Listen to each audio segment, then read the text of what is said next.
What's going on, guys? Welcome back to my channel. Today's video is another installment of new release review where I'm going to give you my thoughts and opinions about some brand new releases. Are they worth your time? But most importantly, are they worth your money? So in today's video, I will be discussing Nope, The Ring, and also The Return of the Living Dead. If you are brand new here on my channel, and you love to adore physical media and everything to do with movies, then hit that red subscribe down below, as well as that like button, but most importantly, that small notification bell, so you don't miss any videos like this in the future. So I'm going to start off with Nope.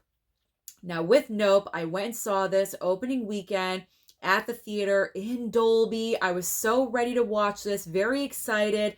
I love Jordan Peele's work. I really responded to Get Out. Every time I watch it, I enjoy it more.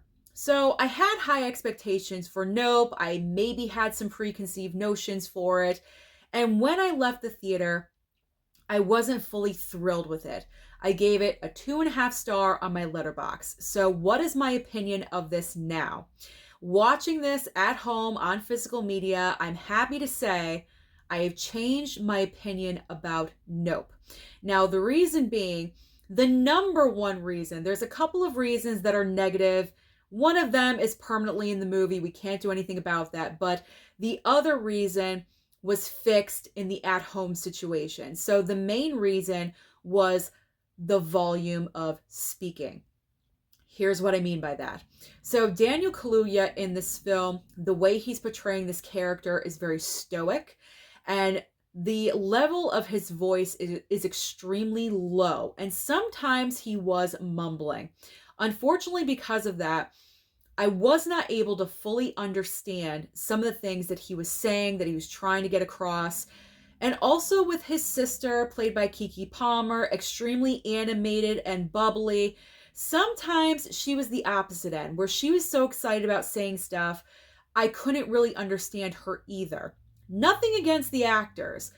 I have a hearing issue. That's what the problem is. I miss a lot of things in movies, and that's where watching at home with closed captioning is a huge benefit. So that is the reason why the at-home experience on physical media was better for me, because I had the closed captioning and I was reading every single word and I understood things perfectly. And I knew what was going on in the movie. I knew what they were thinking and what they were feeling. And I was right. I did miss a few things here and there. So my at-home experience was much better because of assistance from closed captioning. Now, what is the other negative that we can't do anything about? I don't really enjoy the entire monkey sitcom backstory right in the middle of the movie. Why? I feel like we don't need that. Now, Jordan Peele, I know he always likes to throw things in there that mean a certain thing. It's like an underlying message, and I totally get it and I understand it, but I felt like with this movie, it wasn't necessary. I know it assisted with the storytelling of Stephen Yeun's character, but the central heart of the story is the brother-sister relationship. And I felt like having that storyline, that scene right in the middle of the movie, just really broke up the flow of what was happening. I felt like if we took out that scene, concentrated on the brother and the sister and the guy from Fry's, trying to figure out what this, thing is and trying to battle it, that's what we're focusing on. That's the primary point of the movie. So to divert away from that, going into this whole sitcom with a monkey that goes crazy, that kills the entire studio, I mean, it was a little much for me. Granted, again, I understand what Jordan Peele was trying to do. I respect it. I get it. But I didn't like it. Personally, I didn't like it. But I like Jordan Peele. I feel like he's a very original voice in the filmmaking community, and anything that he puts out, I will go and see. So I am happy to report that my opinion about Nope has flipped. It has changed. I can't give it 5 stars because of the whole monkey sitcom situation, but I'm going to change my Letterboxd score to a 4 star, okay? So 4 stars for Nope. I did enjoy myself with this one, and I do recommend that you pick it up. If you can, pick up the Walmart exclusive slip like mine. I do highly recommend. I think it's the best cover. Let's move on to the next choice. All right, here we go. The Ring. This movie is celebrating its 20th anniversary. So this came out in 2002. I believe that's the year I graduated college. That's how old this is. So I remember watching this way back in the day. Again, I was not big into horror movies like I am now, but I will say, as far as horror movies go, there we go. This movie is underrated. Like, no one really talks about The Ring. It's not really a film where it first pops into your mind when you say, what's your favorite horror movie? Who says The Ring? Does anyone say The Ring? I don't think a lot of people do. So upon rewatching this, I'm proud to say, and I'm happy to say, that this movie still holds up. I felt the same exact way that I felt 20 years ago watching this for the very first time, and that is skeevy. I was skeeved out and creeped out when I watched this film. Brief synopsis for you if you've never seen The Ring. So at the beginning of this movie, this 16-year-old girl, very healthy, dies mysteriously. Her aunt is played by Naomi Watts, who is a journalist. So she automatically has that innate instinct to dig, to get the information. She finds out that her niece watched this random videotape on a vacation in a cabin. That's what she's watching right there. That's the video she's watching. And this videotape is full of random disturbing images and pictures. And throughout the progression of the movie, Naomi Watts comes to find out that all of these images and pictures create a story and it means something. And that's all I'm going to say. Because if you haven't seen The Ring, I don't want to spoil it for you. But it is creepy. It is weird.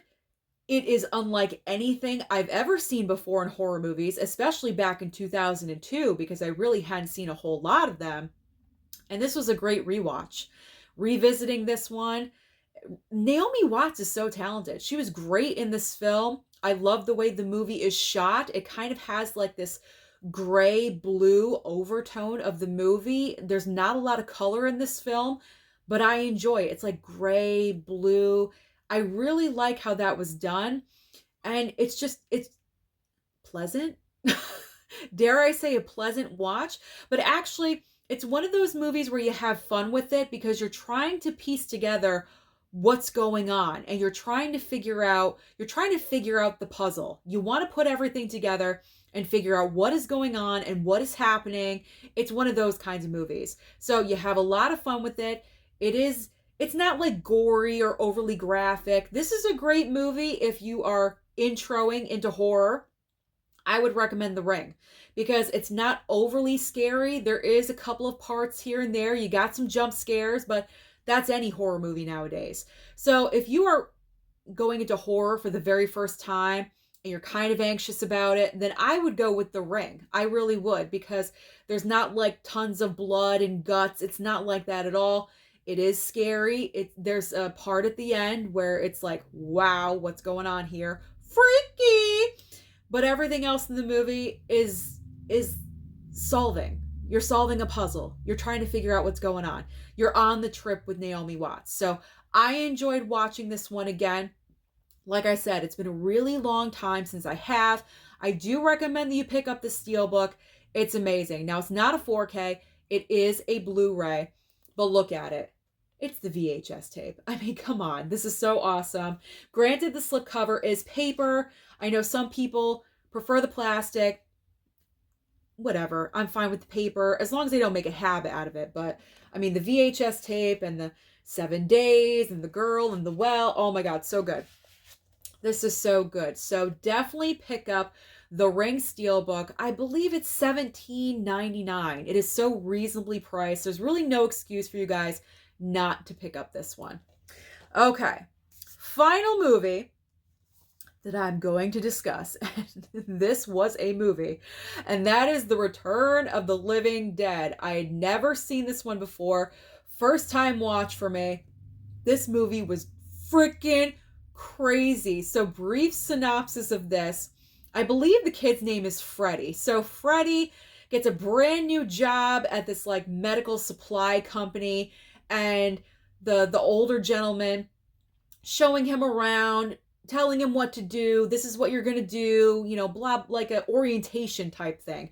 So they're going through, and then they come across, or I guess the older guy shows Freddy these like tanks where like zombies are being kept, or like what, it's like the most ridiculous concept. So he shows him these tanks.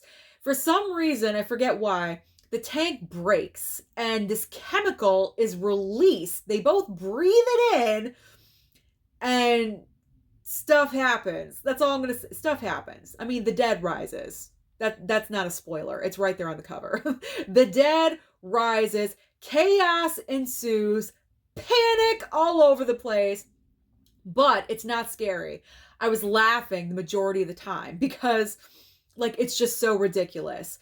I do like the practical. I'm just laughing thinking about this one because it was just such a hilarious watch. The practical effects are pretty decent. I will give them that. I think the part where I was laughing the most was like every time the zombies would, you know, eat someone, they wanted more brains, they would get on the CB of the cop car and say, bring more cops. We need more brains or whatever. Like, and more would show up. It was just so ridiculous. And then you have the group of friends. So you have Freddy's friends that are waiting for him to go ahead and hang out. They're waiting for him to get out of his orientation or whatever it is. And it's just this misfit group of characters.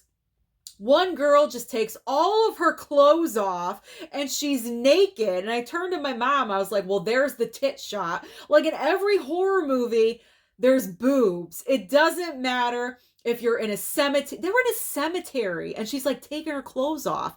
I don't even know why this is occurring, just to have the tit shot. So it's just totally outlandish, ridiculous. It's basically just fighting zombies. That's all this is. It's cheesy Velveeta goodness all over the zombies. That's what this is. This is not Shakespeare. This movie is not going to change your life, but if you want to laugh for 90 minutes and have a good time, you have The Return of the Living Dead.